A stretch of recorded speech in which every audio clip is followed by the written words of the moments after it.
পুজোর পরে ফার্স্ট গেলাম স্যারের কাছে পড়তে মিষ্টি নিয়ে। হাই গাইস, তোমরা যে মিনি ব্লগটা এখন দেখছো সেটা হচ্ছে 9 অক্টোবর 2025 তারিখ। বাট আমি কিন্তু সাজুগুজু করে এখন বেরিয়ে পড়েছি, যাচ্ছি আমি পড়তে। এটা হচ্ছে পুজোর পরে আমার ফার্স্ট পড়া, মানে তোমরা খুব ভালো করে জানো অফিসে কাজকর্ম হোক বা পড়াশোনা সব জায়গায় কিন্তু লক্ষ্মী পুজোর পরই কিন্তু খোলে। ঠিক তেমনই আমারও লক্ষ্মী পুজোর ঠিক পরেই আমার পড়া পড়েছিল, তো আমি গিয়েছিলাম রেডি হয়ে পড়তে। এবং সবে দুর্গাপুজো মিটেছে এবং শুভ বিজয়া করার জন্য আমি প্রতি বছরই স্যারের জন্য মিষ্টি নিয়ে যাই। তো এই বছর কেন বাদ যাবো, তাই জন্য আমি রেডি হয়ে বেরিয়ে পৌঁছলাম মিষ্টির দোকান যাওয়া বলে।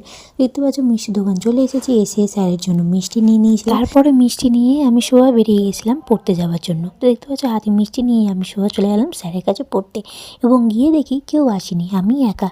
তো স্যারকে ফার্স্টে আমি মিষ্টি দিয়ে দিলাম, মিষ্টি দিয়ে আমি স্যারকে বললাম উঠুন একটু নমস্কার করবো।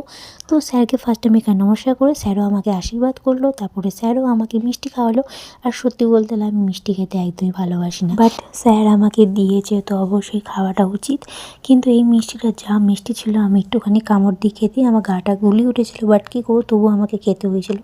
তো মুখ চোখ দেখে অবশ্যই বুঝতে পারছো, তো অবশ্যই মিষ্টিটা খাবারে আমার ইচ্ছা ছিল, বাট তারপরে মিষ্টি খেয়ে তারপরে ওখানে পড়াশোনা করে তারপর সোজা আমি চলে এলাম বাড়িতে। দেখতে পাচ্ছ বাড়িতে এখন বসে আছি ফ্রেশ হয়ে।